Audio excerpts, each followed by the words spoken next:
Pizza म्हटलं की लहानांना काय तर मोठ्यांनासुद्धा हा खूप आवडतो आणि बाहेरचा पिझ्झा खाण्यापेक्षा घरच्या घरी घरच्या साहित्यात तुम्ही पिझ्झा बनवू शकता. तो पण चपातीपासून खूप पौष्टिक आणि झटपट तयार होणारा. चला कसा बनवायचा तो बघूया. त्यासाठी आपल्याला एक चपाती लागणार आहे. तुम्ही ताजी किंवा उरलेली शिळीसुद्धा घेऊ शकता. त्यावरती आपण बटर लावून घेऊया. छान तुम्ही बटर नसेल तर तूपसुद्धा लावून घेऊ शकता. यावरती छान सर्व साईडने पसरून द्यायचं आहे आपल्याला.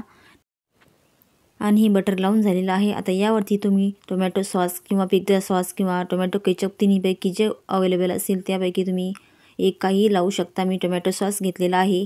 आपल्या घरामध्ये असतेच त्यामुळे मी तो वापरलेला आहे. आणि सर्व बाजूने चमच्याने छान असं पसरून दिलेलं. आणि आता यावरती आपण भाज्या टाकूया. त्या तुमच्या घरामध्ये ज्या भाज्या उपलब्ध असतील त्या तुम्ही घेऊ शकता तुमच्या आवडीनुसार. मी बारीक कापलेला कांदा घातलेला आहे यावरती. आणि टोमॅटोसुद्धा घेतलेला आहे बारीक कट करून. आणि सिमला मिरचीसुद्धा आपल्याला बारीक कट करून यावरती टाकायची आहे. खूप छान पिझ्झा होतो मंडळी. घरच्या घरी तुम्ही तयार करून मुलांना देऊ शकता. बाहेरचे पदार्थ खाण्यापेक्षा घरच्या घरी साहित्यात तुम्ही तयार करून मुलांना देऊ शकता. आता पूर्ण साईडने हे भाज्या मी पसरून दिलेल्या आहे. आता यावरती आपण थोडीशी कोथिंबीर टाकूया. आणि सर्व भाज्या आता टाकून झालेल्या आहे. यावरती मॉझरेला चीज आपण घालणार आहोत. भरपूर सारं चीज आपल्याला टाकायचं आहे. यामुळे छान असा पिझ्झा आपला तयार होतो मंडळी. हे किसलेलंच आहे असंच मिळालं मला. या अशा पद्धतीने मी यावर सर्व बाजूने छान असं पसरून द्यायचं आहे. तुमच्या आवडीप्रमाणे तुम्ही घालू शकता. कमी जास्त जेवढं हवे असेल तेवढं तुम्ही चीज यावरती टाकू शकता मंडळी.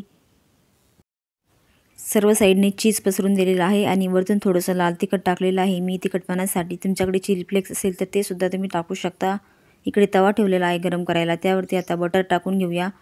आणि सर्व साईडने छान असं बटर आपल्याला पसरून द्यायचं आहे. बटर आपलं पिघळलेलं आहे. आता यावरती आपण पोळी घेऊन टाकायची आहे. यावरती आल्लादी अशी ठेवून द्यायची आहे. अशा पद्धतीने दोन्ही हाताने उचलून ठेवायची आहे. आणि वरतून झाकण ठेवून लो फ्लेमवर आपल्याला 5 ते 7 मिनिटे शिजून घ्यायचा आहे आपला पिझ्झा. तुम्ही पाहू शकता मस्त असं भाज्यासुद्धा शिजलेल्या आहे आणि आपलं चीज वितळलं गेलेलं आहे. 7 ते 8 मिनिटात होणारी रेसिपी आहे मंडळी. खूप छान आणि तुम्ही सोप्या पद्धतीने घरच्या घरी पिझ्झा तयार करू शकता आणि मुलांना खायला देऊ शकता.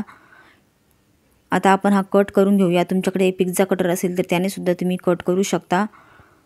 आता कट झालेला आहे. तुम्ही पाहू शकता किती छान मस्त असा आपला घरच्या घरी पिझ्झा तयार झालेला आहे मंडळी. तुम्हीसुद्धा अशा पद्धतीने तयार करून बघा. आणि चॅनलवर पहिल्यांदा आला असेल तर चॅनलला सबस्क्राईब करा. तुम्हाला ही रेसिपी कशी वाटली कमेंट करून सांगा. आणि रेसिपी आवडली असेल तर एक लाईकसुद्धा करा. बाय मंडळी.